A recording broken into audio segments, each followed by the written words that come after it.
今年年初，随着旺卡的爆红，有不少网友发现了一个让人瞳孔震惊的事情：影片里那个绿头发、白眉毛的小成人，竟然是一代男神休·格兰特。看完对比图，一时之间不知道到底是谁的打开方式出了问题。不夸张地说，提起休·格兰特这个名字，热衷刷爱情片的网友都会立马点亮雷达 BB。他是百看不厌的圣诞电影《真爱至上》里那个对爱笨拙、一舞逗人的年轻首相，也是《诺丁山》中跟大明星谈恋爱、性格木讷羞涩的书店店主，是《BJ 单身日记》里玩世不恭、骗女主当小三，跟男主像小学鸡一样打架的花花公子丹尼尔·克里夫，也是能让人溺在他湛蓝的双眸中，陷入他温柔的微笑里的美男子。他出道40多年，至今还有网友想和书睡一觉。但不得不说，真实的休·格兰特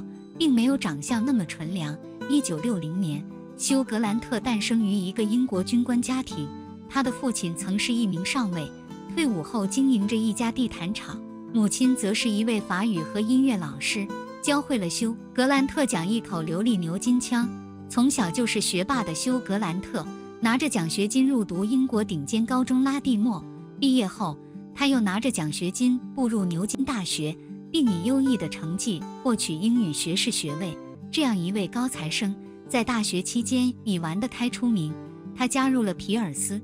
加维斯顿协会，一个以放荡和颓废著称的俱乐部。与此同时，曾在高中戏剧社扮过女角的休·格兰特也出于兴趣，继续加入牛津戏剧学会。后来，他为了追女生，参演了牛津大学电影基金会制作的《牛津之爱》。这一演，休就被演艺圈经纪人一眼看中，带入了行。可惜没有人脉，也不会争取角色的休很快就被放生了。为了生活，他扫过厕所，当过服务生，写过广告文案，为电视节目撰写过喜剧小品。很多年后，休·格兰特提及这段日子还会忆苦思甜。我当服务生的时候就因为很会扭屁股，所以拿到了许多小费。而除了打零工之外，他还和朋友组建了一个喜剧小品剧团。没想到仅有几人的小剧团不仅在爱丁堡音乐节上大受欢迎，还火上了 BBC 节目。这段时光也让休·格兰特磨练出了独特的表演技巧，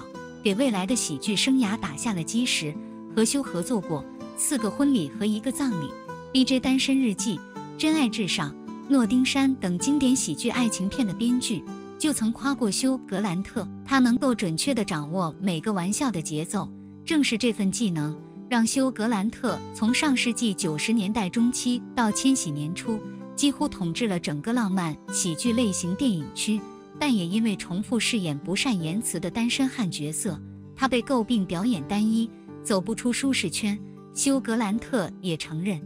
我所做的每一个决定都可能是错误的，我本应该做出有趣的决定，去尝试不同的事情，但我所做的就是把几乎一模一样的表演连续重复了17次。随着浪漫喜剧片的落寞，休·格兰特进入了半退休的状态，也是那时起，他开始当爹，一连串生了5个孩子。而他本人的感情生活，就像《BJ 单身日记》里那个绝世大渣男的翻版。休还自嘲，没人比我更懂渣人。休·格兰特最出名的一段感情经历，是与美艳女星伊丽莎白·赫尔利的13年情。他俩于1987年因拍戏结缘，曾经贡献出神仙红毯 CP 图。但就在相恋8年后，休·格兰特因为招妓当场被捕。这一丑闻引起了欧美媒体的广泛关注，渣休的入狱照被传遍大街小巷，并差点让即将上映的主演电影《9个月》撤档。在公开道歉之后，休·格兰特被罚款$1180，还被责令完成艾滋病教育项目。而就在众人争讨大渣男之时，伊丽莎白·赫尔利选择原谅他，他俩接着又谈了5年，最终还是以分手告终。然而他俩再见却亦是朋友。在各自成家之后，他成为了他长子的教父，他当了他长女的教母，两人还一度做过邻居。这种感情纠葛实在过于复杂，让看客只能生出尊重他人命运的感慨。更难言的是，休·格兰特还能扎出新思路。在他和伊丽莎白·赫尔利分开之后，休·格兰特几次被曝光参加过一些私人派对，他并不避讳自己经常找人约炮，甚至曾放言自己无法接受婚姻，认为几十年只对一个人忠诚是不可能做到的事情。但要说最轰动的，还得是2012年，52岁的休·格兰特被发现他在女友怀孕期间劈腿，前任现任同年怀孕，产期只差3个月。新闻一出，立刻刷新了围观群众对开放性关系的认知。只不过这种修罗场般的三角恋，却并没有让三方撕得天昏地暗，鸡飞狗跳。3胎出生后，休·格兰特与前任和平散场。到了2018年，他打脸自己，与给他生了3个孩子的正牌女友瑞典电视制片人安娜步入婚姻。如今已育5娃的休·格兰特，成为了把孩子挂嘴边的慈父，想要好好养娃的责任感，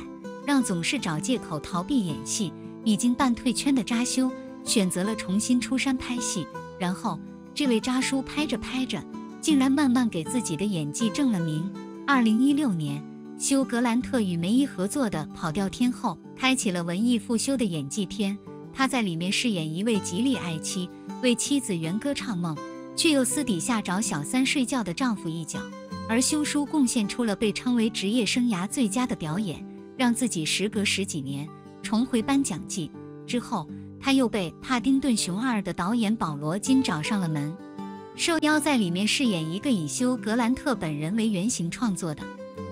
过气且自恋的反派角色。这一拍就让导演成为了休吹。休·格兰特听完都要笑，你人还怪好嘞。保罗金盛赞休叔的喜剧技巧，认为他不仅能将包袱抖得淋漓尽致而不让人出戏，甚至演得比剧本还要出色。电影上映后，休叔饰演的戏精反派也得到了很高的评价，还被国内网友起名叫英伦蔡国庆。优秀的演员令人印象深刻。于是6年后，当保罗金需要为《旺卡》里的兼具幽默与智慧的奥帕伦帕人找演员时，第一时间想到的就是休·格兰特。这个角色具有一种轻蔑、优越和讽刺的意味。在我的认知里，只有一个演员能表现出这种幽默而不自鸣得意的感觉，他是我见过的最有趣、最刻薄的狗屎。于是导演就给休叔又写了一封信，上书：你真的很擅长扮演过气的老火腿。休·格兰特看完露出和善的微笑，并口嫌体正直地演好了自己的部分。看完《旺卡》的首映后，他也顺势向世界集中展示了一下本人有趣且刻薄的一面。先是吐槽自己的长相，现在的我丑得像根香烟，白了的头发像是香烟上的烟灰，泛红的脸像是正在燃烧的部分。在吐槽自己的戏路，主持人为什么要接演小成人这个角色？休，我的职业生涯正处于专门演怪咖的阶段，什么邪恶反派、精神病患者、怪人、变态，现在又轮到奥帕伦帕人。就在前几天，曾经和休·格兰特主演过《K 歌情人》的德鲁·巴里摩尔还问休叔怎么看待文艺复修这个词，以及他选择转型的原因。63岁的休叔说，我现在又老又胖又丑，不适合再拍浪漫喜剧，不过也挺好，衰老给予了我更多有趣的东西，没有机会再躺平进行同质化的表演，让休·格兰特从工作中感受到了充实，并且提高了他的演技。峰回路转，足以形容休叔职业生涯的每一次变动。他的63年人生也丝毫不亚于一部传记大片，英俊、幽默、厌世、渣男，全是关键词，要素如此之多，全程爆点不断。讲真，拍出来搞不好会拿个奥斯卡。借用网友的一句话，休真是个神奇的男人。